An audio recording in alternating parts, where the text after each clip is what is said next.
আসসালামু আলাইকুম এভরিওয়ান। আজকের ব্লগ হচ্ছে নেপাল নিয়ে। আমাদের নেপাল ট্রাভেলের মধ্যে আমি আর আমার ফ্রেন্ড সিফাত হুট করে প্ল্যান করে এই ভ্রমণে রওনা হই। এই ভিডিওর আজকে ধর ভাঙাচ্ছি এক্সচেঞ্জ করার পর It's my hometown. Okay That's it. I'm so happy. আমরা এখন বেরোচ্ছি তো আমাদের আস্তে আস্তে কোথাও যাওয়া যায় এখন হোটেলে দৌড়াবো।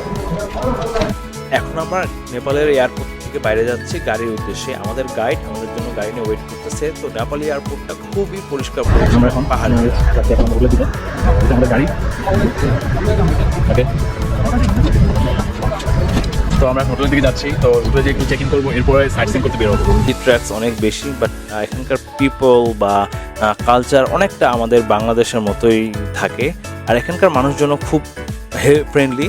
তো আমি যতটুকু দেখলাম ওদের সাথে আমার সাথে যে কাছাকাছি এসে পড়তেছি। তো হোটেলের কাছাকাছি আসার পরে এখানে ট্রাফিক জ্যাম দেখলাম। নেপালের রাস্তাগুলো খুবই সরু, বাট দোকানগুলো খুব ফ্যান্সি। এখানে অনেক আইটেম পাওয়া যায়। তো আস্তে আস্তে করে আমরা এগুলো দেখতে দেখতে সাইট সিন করতে করতে আমাদের হোটেলের কাছাকাছি এসে পড়ছি। আমাদের হোটেলের নাম হোটেল জাম। এই হলো আমাদের হোটেল রুম। এটার ভাড়া পড়েছিল আমাদের 2200 টাকা করে বুফে ব্রেকফাস্ট সহ। এটা হচ্ছে হোটেলের বাইরে, ব্যালকনিটা অনেক পজিটিভ প্লেসে, অনেক নাইস। আশা করি পরের ভিডিওতে কি হয় পার্ট 2 অবশ্যই দেখবেন।